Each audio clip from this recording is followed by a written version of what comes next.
This is 15 Questions with a Feminist. My name is Georgiana, and we're gonna get started. What is your name and what is your role in period activism and women's health activism? Okay, great.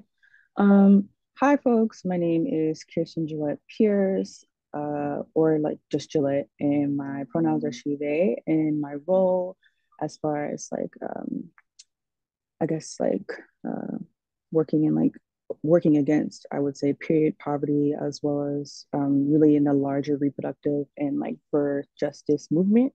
Um, I don't know. My role is like part and parcel of that work. And my contribution, I guess, to achieving period equity or liberation from like period poverty, as well as achieving reproductive justice, is by being the, I guess, like CEO and founder of One Diaspora Coalition, as well as in the tradition of our ancestors, Birth and Holistic Wellness Center. One Diaspora Coalition focuses more on things in a transnational way. So we're really looking at reproductive and birth outcomes for communities of African descent around the world, with a lot of solidarity work for folks of the global majority. And then ITOA, which is kind of like the abbreviation for the birth center, um, is more of a local effort in my hometown of Baton Rouge, Louisiana. So those two things are sibling organizations, and those are my contributions. Actually, saw that you interviewed one of my mentors and like a dear friend of mine, Dr. Lynette. I keep calling her doctor just because she's just like really that profound. But Dr. Lynette Medley, and I just really appreciate her work. She kind of introduced me to the period poverty work, and we've collaborated a bit. So I feel like while I do more of the larger things around like reproductive and birth justice, she has really done amazing things for period poverty work and trying to achieve period equity. So I just wanted to mention that. Yeah. So what is like maybe like an event or Mhm. some experience that caused you to first get involved in what you do now? Ooh, that's a really good question. I started doing this work because of yeah, I started doing this work actually because of my birth, and then hearing about the different birthing experiences that the Black women or Black birthing folks, honestly, in my family have experienced. My birth was very traumatic for obviously like myself and my mother. My mother was receiving government assistance at the time, and the physician wanted to go to a golf match, and so he rushed my birth, and I ended up being born with Erb's palsy, which, for folks who may not know, is a birth defect that kind of impacts, it's like a brachial plexus injury. So I was like paralyzed at birth and had to do a lot of like surgery. I had two surgeries, I had to do a lot of physical therapy, and that just, hearing about that story, even to this day, when my mom talks about it, she becomes very quiet and small. So, like, that trauma is lasting, and I wanted to do something so that it wouldn't happen to another me or another person like my mom. And then going back, I apologize if it's getting long, but I really want to make sure that I speak on that because my work is rooted in ancestral healing. So I have to be honest about that. Um, my great great grandmother, Grandma Lucy, died in the sugarcane fields of Louisiana. She terminally hemorrhaged after giving birth to one of my ancestors, because she was forced to work after giving birth. So that's really what, I guess that's what radicalized me, if you will. Wow. Yeah.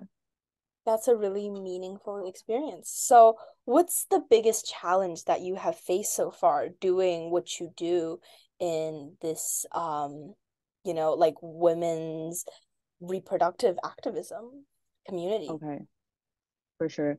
Um, I don't know. Challenges are there, but I would say like the one that's sticking out to me most is actually um folks having, and I want to say this in a good way. So folks not being on board, or folks not being ready to be on board with centering gender justice in reproductive and birth justice work, because I do work for cisgender women, and I also do work for folks who are birthing folks or who are folks who menstruate and they do not identify as women. Um, and that's at the center of my work because I don't think we should like really be cis heteronormative in any of our dealings, especially at this point. We never should have been that way. That is, I guess, like a child of white supremacy and imperialism, and anti global majority thinking. Um, and so a lot of folks are not really ready to let go of that.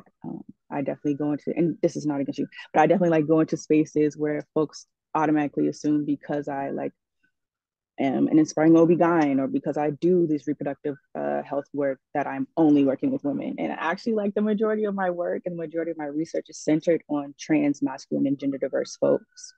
Um, so yeah, I think that's been the hardest part. Yeah. Wow, that's really interesting. So I know you mentioned that your work really focus on this inclusiveness. Can you go Mm-hmm. into detail about how your work is making the reproductive health space more inclusive? And I know what you're saying, and I just want to be very like clear. My work alone is not making the space more inclusive. I'm just part and parcel of like that effort. You know what I mean? Yeah. Um, there are so many people who have been doing this work for years. I wish I could remember this person's name right now. I can send it to you after this. But from their own experiences, a lot of the work of gender centering gender in reproductive health or just in all types of health outcomes really came from this person's life because as a black queer person, as a black gender diverse person in like the 60s and 70s, they couldn't get the care they needed. So this has been going on for years. People have been trying to make folks who are not cisgender or like make the healthcare the institution, the medical institution or whatever, become a place where all folks can get the care that they deserve. So yeah, with that prefaced, um, my work, as I said, really focuses on reproductive health, but really drilling down to like antenatal, intrapartum, and postpartum care, and looking at these different disparities that exist as a result of white supremacy, as a result of anti-blackness, and like colonialism, neocolonialism, imperialism, all all the things, and centering gender in sort of kind of like a gender centric Pan African consciousness. And I don't know how to best explain that, but it's like understanding that all folks have a right to, but like understanding that all folks have a right to quality healthcare. All folks have a right to the full suite of reproductive health care services, including safe abortion. All folks have a right to like going and getting, I don't know, any type of care and being respected and not having, their lives or their bodies be spectacles. Um, or getting all of these extra things, or coming out with more trauma than you came in with. Healthcare is supposed to heal you, not harm you. So that's what my work does. And I like to center gender because we have to move from margin to center in our work. And when you look at folks who are the most marginalized, you're looking at trans and gender diverse folks. And I'm not saying that to say that trans and gender diverse folks are like not okay or they're not like amazing people just like the rest of the world. You know what I mean? Like transgender diverse folks are people just like everybody else, and just like everybody else they should be centered because they are experiencing the most discrimination. We talk when we talk about I don't know, like black maternal health, and I only say black maternal health because people are still not on board with changing to more inclusive language. So you know when we talk about black maternal health in the US context, a lot of folks will center the fact that like black mamas are doing this, blah, blah, blah, 3 to 4 times more likely to die just after birth or up to a year postpartum. And what they don't really understand is that statistics almost always include trans and gender diverse folks because trans and gender diverse folks, excuse me, are being misgendered, dead named, the electronic medical system doesn't like change gender markers, or like insurance folks will have to change their gender marker back after they've been able to affirm themselves and who they are, just so that they can get the care because the insurance will not cover that care, if they are not quote unquote like female. You know what I mean? Which is, excuse me for being crass, but it's like it's shitty. It's really terrible, you know? Um, so that's what my work is. You know, I like to do that research and go to the next step. I don't remember who said this, but like trans and gender diverse folks are at risk for being at risk, right? So they experience all the things that Black cisgender women experience in these birthing and labor and delivery settings. And then on top of that, they're also experiencing transphobia. There's also experiencing like cis heteronormativity, which is doubly like, I don't know, impacting, you know? Can you Mm-hmm. evaluate like the importance of better reproductive health and Mm-hmm. its connection with the current sexual education? Okay. Ooh. Um, One, we would have to be like, what is the current sexual education? Or like, is there comprehensive sexual health education? And the answer is no. And we have like never had that. I know that there were some programs that went around to different schools that often did more harm than good as well. Um, so connecting that to like where we are with the current reproductive health disparities, and like just more outcomes in general for all folks, regardless of race or gender. Um, I don't know, you kind of just see like why we actually need comprehensive sexual health education. A lot of people would feel more comfortable, one, more comfortable like advocating for themselves, more comfortable with their own bodies to know like what's going on with themselves so that they can also, again, advocate for themselves and also do certain aspects of self-care um, in the context of like healthcare systems and institutions. But also, a lot of the providers would feel more comfortable providing for folks because they would actually know that, like, I don't know, what's one thing that we could say, like, not everybody's body parts are the same, right? Or like, just because you were assigned male at birth doesn't mean that you will have what like society or cis heteronormativity deems you will have as a person who was assigned male at birth. I hope that makes sense. Mm-hmm. Um, or like they would understand one thing that I always tell people and they don't like, they're like, oh wow, it's like in a lot of my research I found that when folks transition, their hormonal profile completely matches that of cisgender folks. So like treating folks in a way and being weird, you don't have to. But like people don't know that because we didn't get that education. We didn't learn how to be like open about different things. And all we learned was harmful things and like restrictive things and things that like promote shame as opposed to like promote exploring in respectful ways.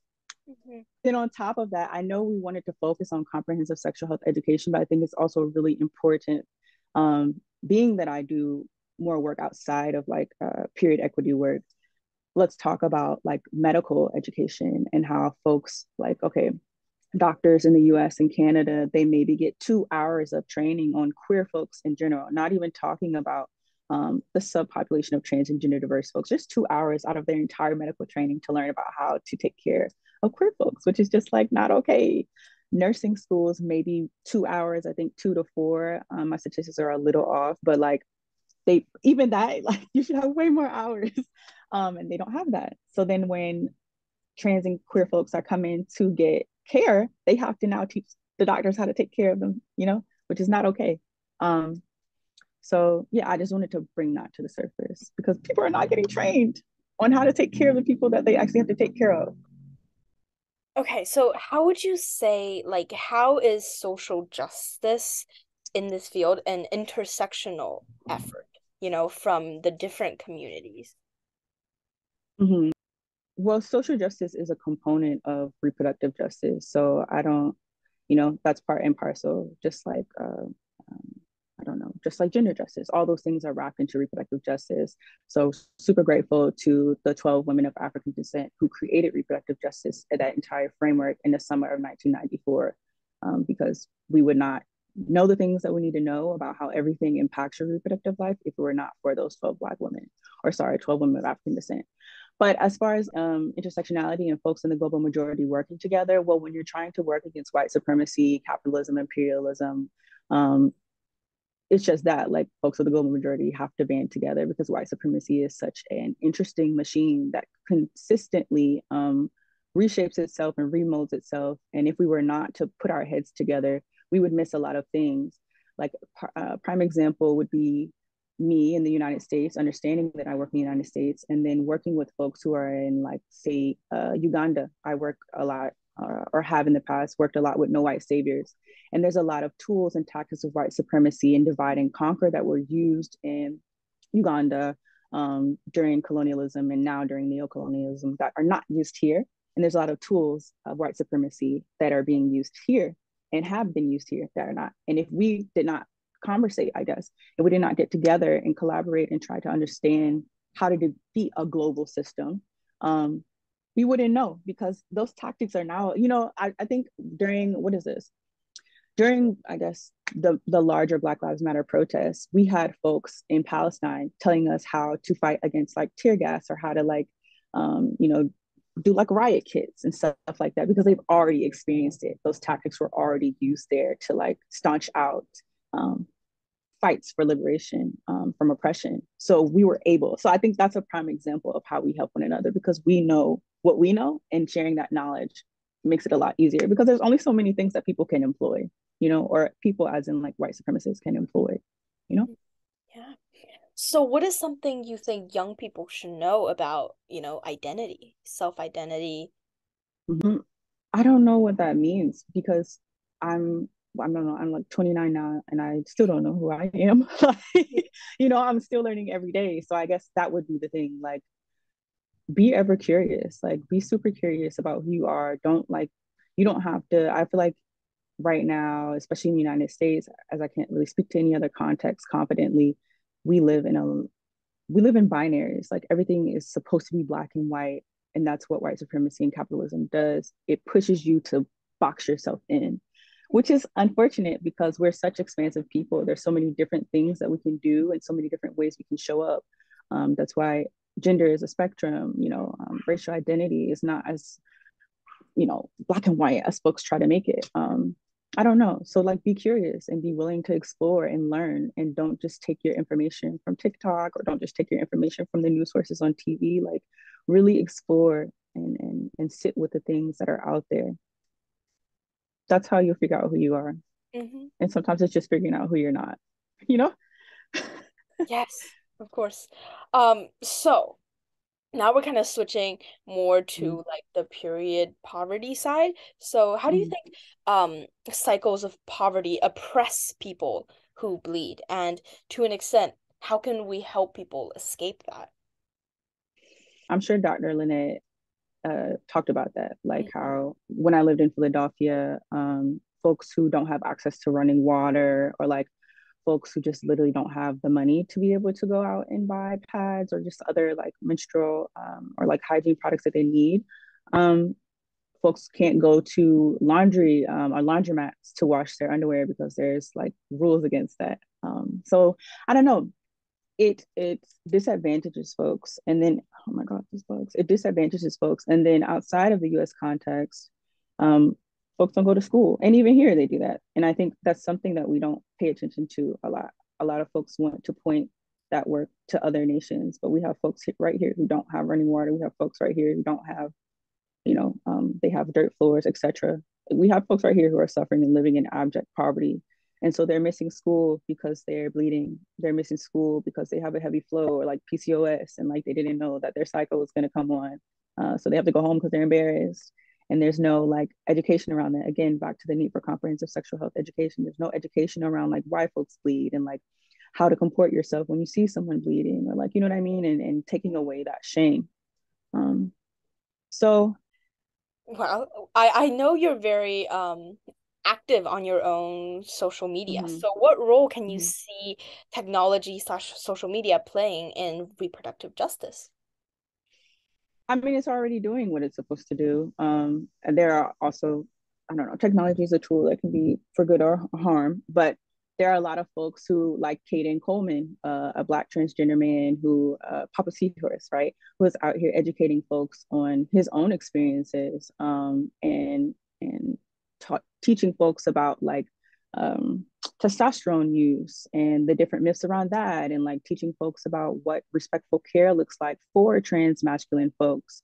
um so it's already, the information is already out there. There's Hope, I forget, Hope Giselle, a Black trans woman who is always on IG Live or always doing some sort of like social commentary around the different injustices that not just Black trans folks are experiencing, but just like folks in general, and really talks about things in a very accessible way. So the information is out there, and there are plenty of creators who are giving great, insightful information. So I don't know. Yeah, that's how social media is being used. Folks who wouldn't normally have a voice now have a platform or the ability to build a platform so that we can have information that's not just being like funneled to us through white supremacist machines. Have you gotten any criticisms so far on what you do? Oh my gosh, yes. Yes, I assume a lot. A lot. Yes. Yeah, a lot. And sometimes it's from like folks in my own communities, whether that be like as a Black gender queer person who is cisgender passing. Folks will be like, oh, you can't speak on this, or like, we don't want to talk about trans and gender diverse folks because it's time to talk about like Black cisgender women and the health disparities they face. A lot of folks are not understanding that their struggles are intertwined with the struggles of other folks, and solidarity is much better than being divided. Yeah, so I get a lot of pushback. People will say like with One Diaspora Coalition, when I started doing a series on so loud, I started doing a series around the different laws that came from colonial powers around like queerness and around like being trans, and how those laws stayed even though the different colonial powers left, and how things have gotten even worse. Mhm. African nations have adopted, and not all, but a lot of African nations have adopted these buggery laws from like the UK, and so like folks are being murdered for being themselves and existing in their fullness. And when I started doing that, a lot of people would come and say, this is not African, like this is not a part of us. Gay people are not this, blah, blah, blah. Like it's an abomination. And then I have the sources to show that like African folks and people of the global majority have always been queer. Like queer folks have always been a part of society. They were actually mystics. They were actually like some of the most spiritually inclined folks. People went to them to get insight into their lives, into like what's going on. They've always been respected, or not always been respected. Let me not say that, but they've always been revered and a part of African society. So that's a prime example. It's just a lot of criticism all the time, but like, yeah, What would you like to say to those said criticisms? nothing. I cannot focus on that. I want to focus on like the community that I'm trying to build and the community that already exists, and being more um, intentional with like being a part of these communities and showing up in a way that's useful and doesn't like overshadow the folks who are more disadvantaged or more like at the margins than I am, who should be leading the way and leading the charge for it. Yeah, I don't have time for that. It's so much work to do, you know? Yes, I Yeah. completely. Do not. Yeah. Yeah. So, how could you urge people to get involved in these social issues that may not personally relate to them? Hmm. You know what? Not not everybody wants to do that. But I do feel like the people who want to, they come to you. Like when you put your work out and you're really intentional about putting that work out and it's for community, your community will find you, especially in the age of like social media and TikTok, etc. Your community will find you. Um, so yeah, it's no Yeah. work. Yeah, Okay. it's no work. Okay, so now this is a very open-ended question. Understand this however you want. What does Uh-huh. stigma mean to you? What does stigma mean?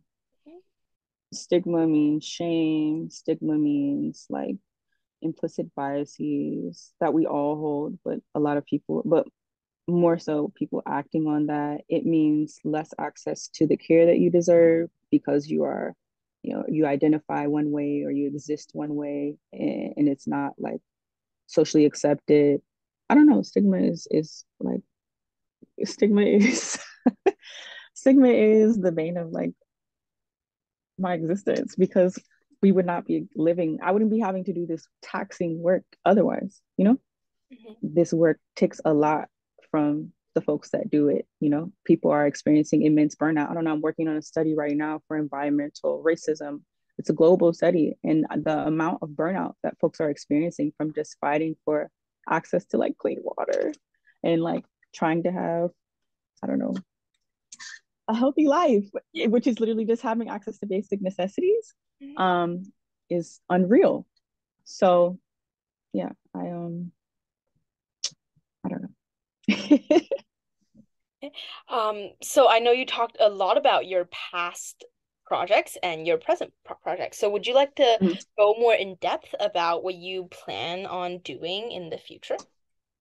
Of course. Okay, so in the future, so I talked a little bit about the local sibling organization to One Diaspora Coalition, which is ITOA. Um, we do education right now, but we're definitely trying to open a birth center in Baton Rouge, Louisiana. It would be the first uh, Black owned birth center in Baton Rouge, but the second Black owned in Louisiana. And it's the first gender affirming birth center in the state. And I don't know if folks know, but like Louisiana is a very conservative state. They have a lot of legislation on the docket, if you will, against like folks having access to gender affirming care, as well as just like the worst pregnancy related outcomes in the developed world, like literally. So, um, especially for Black birthing folks. So that's what I'm trying to do. Like that is my main thing right now is getting that birth center open, like come hell or high water. um, so that's my main work right now, and obviously trying to get the education ramping up as well. Folks at this group that I work with, the Amanla Group, they did a lot of great lobbying at the Capitol this year to get two pieces of legislation passed for better access to midwifery and doula care.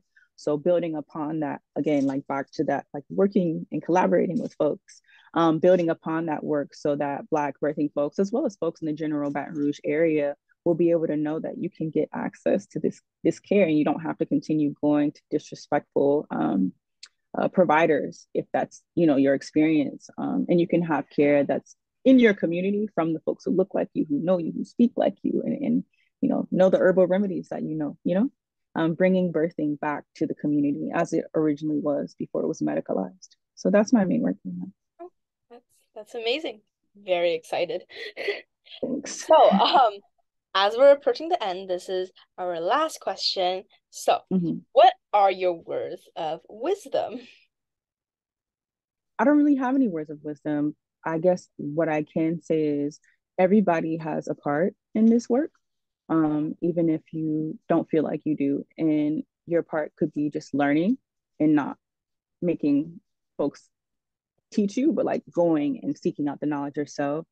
And your work could be like finding a niche subject that really interests you and really going all the way with it, because there needs to be more research for that. Like myself, doing gender centric Pan African research is something that like doesn't really exist, but it needs to be there because folks like deserve to know this information. So that could be your work. Um, Find your thing and like do it, and do it well, and like do it in service of the community. That's very inspiring. Thank you so much. Yeah, I think that comes to an end with our 15 questions with a feminist. Okay.